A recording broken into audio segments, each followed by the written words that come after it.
had already taken shape. Jim would play ice hockey in college, while Fluff would study dentistry. The symbiotic pursuits of best friends.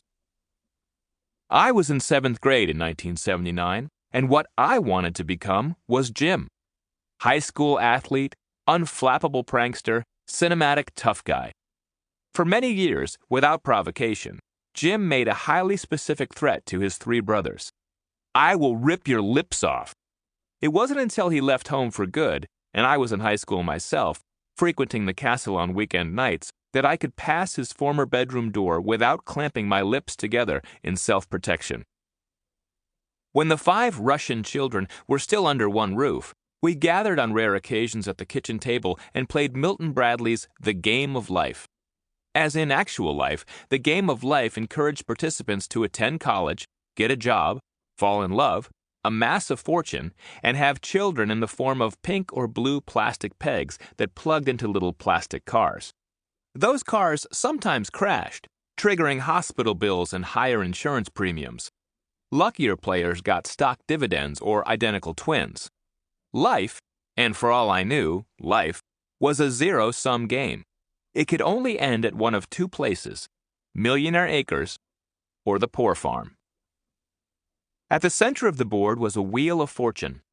I would sometimes spin it as a solitary pursuit just to see what number came up. The following is set during that quicksilver time. High school, college, and leaving home forever, when the great wheel is still spinning and, for a moment at least, everything in life remains possible. Part 1. In the high school halls, in the shopping malls. Chapter 1. Nights in White Castle. There are 2 masterworks called 1984 that the class of 1984 has to reckon with. The first is required reading for seniors at John F. Kennedy High School, whose address is stamped all over the Signet classics in our hands. Those addresses are a theft deterrent, the exploding die in a bank robber's bag of cash, meant to shame and identify a would-be thief, though who would want to steal a copy is an open question in room 101. As if, says a girl in front of me. Her friend replies, I know, right? On page 9, deeper than most of my classmates will make it into Orwell's dystopia, Winston Smith sees a book in the window of a London junk shop and is stricken immediately by an overwhelming desire to possess it. I know the feeling. Fanning the pages of the paperback, I see a stick figure drawn in blue ballpoint by a previous student spring to life in flip animation. He runs across the upper right corner of every right-hand page of the book in a futile effort to escape. It's what many of us here want to do. This isn't the 1984 that any of us cares about in 1984. The new album by Van Halen, also called 1984, rendered in Roman numerals as MCMLXXXIV, better reflects our senior year, yielding Hot for Teacher, Panama, and the unavoidable Jump. In the video looping on MTV, David Lee Roth leaps about in yellow spandex pants worn under a red Speedo.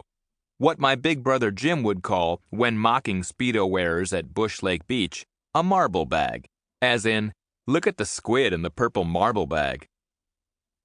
Last week, before basketball practice, some fry tried to persuade our team that David Lee Roth could beat every one of us in basketball. Diamond Dave, he said in a voice honey-cured by Marlboros. There's a real athlete. This brought howls from my teammates, some of whom had just seen Van Halen in concert at the St. Paul Civic Center, where Roth dressed exactly as he does on MTV. Roth came on like Charo in a codpiece, went the withering review in the next morning's paper. A crimson jockstrap worn over his tie-dyed pants. And now, for the first time, this startling image is available for home delivery, piped directly into my family room. For I arrive home on this day to find that a remarkable change of fortune has occurred at 2809 West 96th Street. While I was in reading comprehension, cable TV arrived at the Rushin house in January of 1984. The coaxial cable buried beneath Southbrook finally snaked its way into our family room like a long-lit fuse. I can practically hear it hissing. A wood-paneled cable box